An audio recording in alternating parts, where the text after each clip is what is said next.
Wake up. It is January 8, 2026. While you were watching the Fed minutes or obsessing over the latest crypto pump, the geopolitical tectonic plates just shifted beneath your feet. And if you think this is just another boring diplomatic spat in Asia, check your portfolio. You are about to lose money. Here is the situation. Donald Trump told us he fixed it. He told us the trade war was under control. He told us the supply of rare earth metals, the vitamins of modern industry, was secure. He was wrong. As we speak, Beijing is effectively putting a chokehold on the world's third largest economy and America's most critical ally in the Pacific, Japan. We are seeing a ban on dual-use shipments. We are seeing anti-dumping probes. We are seeing the weaponization of the supply chain on a scale we haven't witnessed since the 1973 oil shock. This isn't just about Tokyo. This is about the microchips in your iPhone, the magnets in your Tesla, and the guidance systems in the US military's missiles. The factory of Asia is shutting down, and Wall Street is sleepwalking right off a cliff. Today, we are peeling back the layers of this economic siege. We're going to look at why President Xi is testing Trump's resolve, why Japan's Iron Lady is refusing to blink, and most importantly, why this standoff could trigger a supply shock that makes the 2021 inflation crisis look like a picnic. Welcome to the channel. Let's get into the money. Let's look at the raw data coming out of Asia this morning. Beijing has just turned the heat up to 11. They have imposed a total ban on all dual-use shipments to Japan. Now, dual-use is a fancy bureaucratic term that sounds harmless. It is not.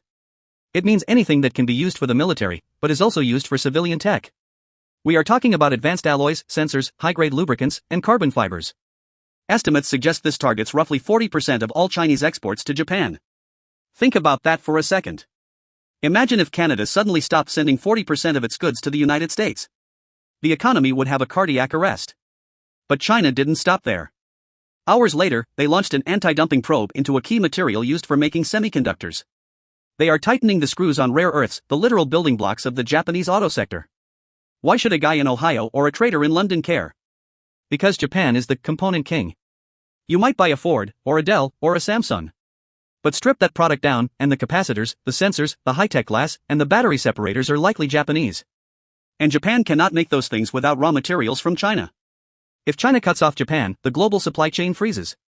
This is a direct test of the new US administration. President Trump recently boasted that he had settled the rare earth issue for the world during a meeting with Xi Jinping. He got a promise: China would keep the metals flowing. Technically, Xi is keeping that promise to America. But by strangling Japan, he is effectively cutting the supply line one step removed. It's a loophole. It's geopolitical arbitrage. Xi is betting that Trump won't blow up his own trade deal to save Japan from a bilateral dispute. And the markets are starting to twitch. The Nikkei is volatile, but the S&P 500 has not priced this in yet. Wall Street assumes this is posturing. But when you look at the specifics targeting the auto sector and chip-making tools, this looks less like a warning shot and more like a demolition crew. To understand why your tech stocks are in danger, you have to understand the personal vendetta driving this. This isn't just economics, it's personal. It centers on Japan's Prime Minister, Sanai Takaichi. For those of you who don't follow Japanese politics, Takaichi is not your typical quiet, consensus-building Japanese leader. She is a hawk. She is conservative. And she has absolutely no patience for Beijing's bullying. The spark for this firestorm? Her comments on Taiwan. Takaichi essentially said that if China tries to seize Taiwan, Japan could deploy its military to assist. She crossed a red line that Beijing has drawn in blood.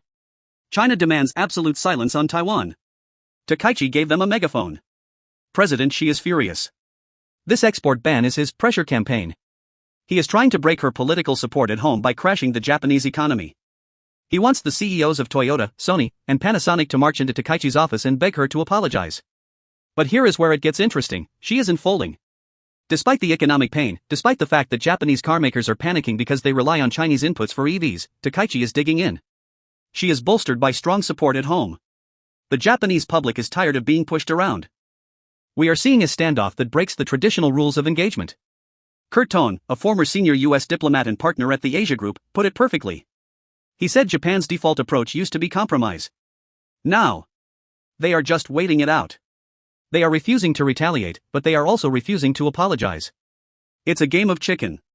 China is the semi-truck. Japan is the sedan. And right now, neither driver has their foot on the brake. And tensions are escalating physically, not just economically. Japan just protested a Chinese mobile drilling vessel in the East China Sea right in an area with disputed gas reserves. On January 2, the Japanese Coast Guard had to issue navigation warnings. This is the nightmare scenario for global markets, an economic trade war that accidentally spills over into a kinetic naval skirmish. Now, let's bring this back to the White House. This is where the 2026 geopolitical map gets messy. Donald Trump is in a bind. He has an April summit scheduled with Xi Jinping in Beijing. He wants to walk into that room and sign a Phase 2 trade deal. He wants cheap goods for American consumers to keep inflation down. He needs China to keep buying American soybeans and natural gas. But Japan is calling for help. Takaichi just said she had an extremely meaningful call with Trump and is planning to visit the US later this year. Japanese officials are burning up the phone lines to Washington, affirming close coordination. Here is the problem: the old playbook doesn't work. Professor Ryo Sahashi from the University of Tokyo pointed this out brilliantly. He said, traditionally, Japan's diplomacy has followed a clear pattern: first you lock in the relationship with the US, and then face China. But in 2026? US-China relations are actually decent. Trump and Xi have a working truce. Japan is the odd man out. Japan cannot use the US as a shield if the US president is trying to be friends with the attacker. Daisuke Kawai, a security expert in Tokyo, says what Takaichi needs is a tweet. She needs a public statement from the Trump administration that says, Japan is right, China is wrong. But will she get it? If Trump backs Japan too hard, she might tear up the rare earth agreement. If Trump ignores Japan, he risks the collapse of the US security architecture in Asia. And to make matters worse, the Camp David alliance is dead. Remember a few years ago under Biden when the US, Japan, and South Korea held hands and sang Kumbaya? That is over. China has successfully executed a wedge strategy. While they are hammering Japan, they are courting South Korea. Just hours before banning exports to Japan, Beijing rolled out the red carpet for South Korea's president, Lee Jae-myung. Lee was posing for selfies with Xi Jinping.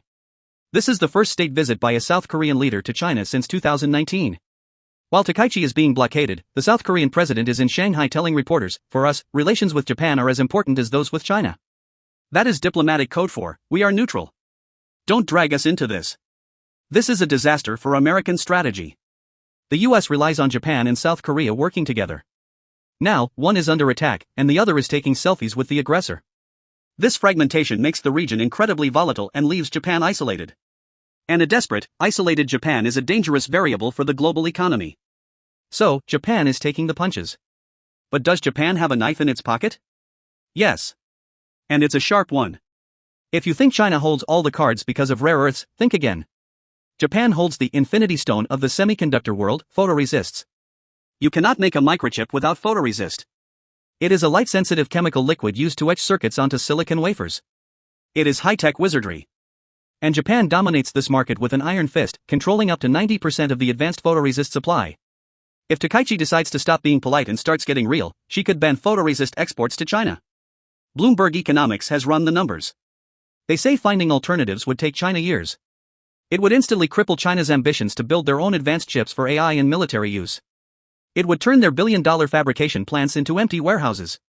This is the mutual assured destruction of the tech war. China cuts the raw materials, Japan cuts the processing chemicals.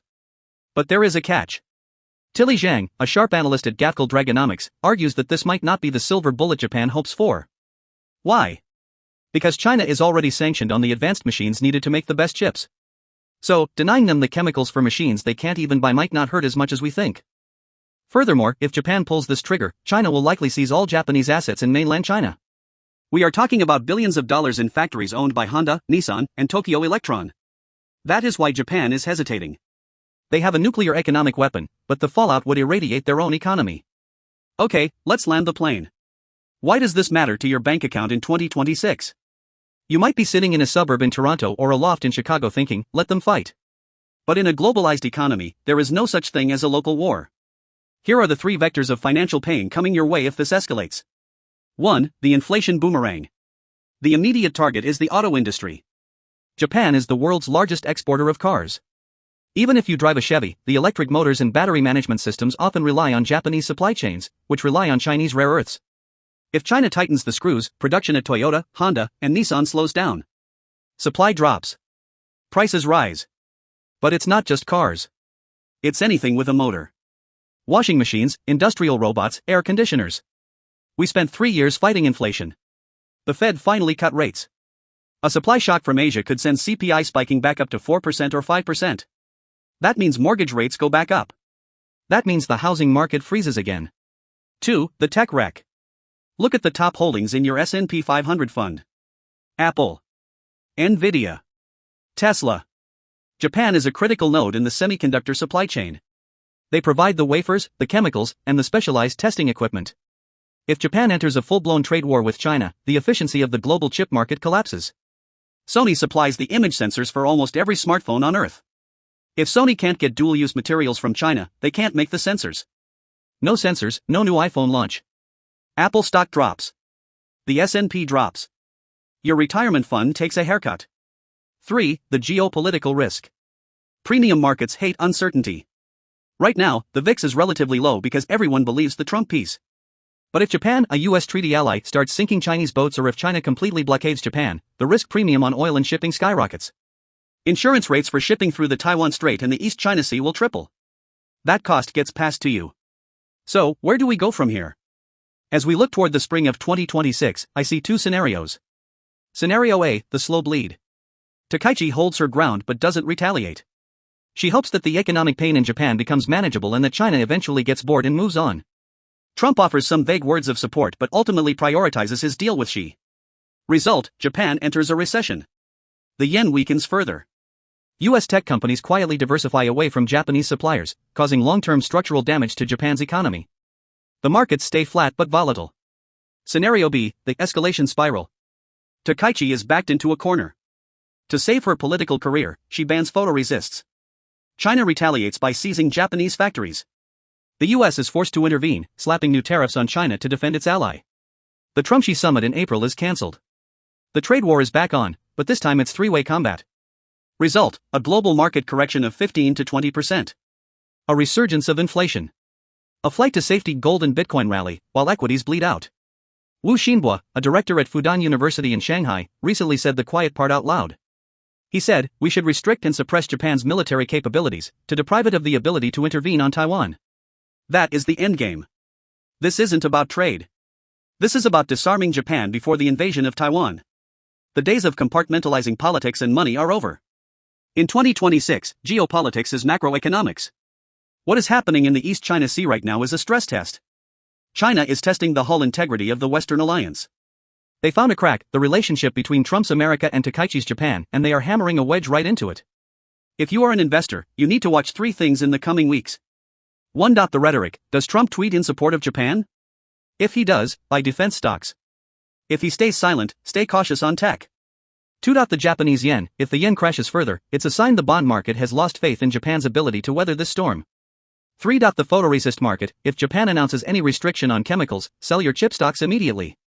The volatility will be insane. The world is becoming more dangerous, and your money is right in the crossfire. Don't be the person who ignores the news because it's far away. In economics, distance is an illusion. If you want to stay ahead of the curve and protect your wealth in this chaotic year, make sure you subscribe and turn on notifications. I track the global flows so you don't have to. Watch your portfolio. Stay liquid. And good luck.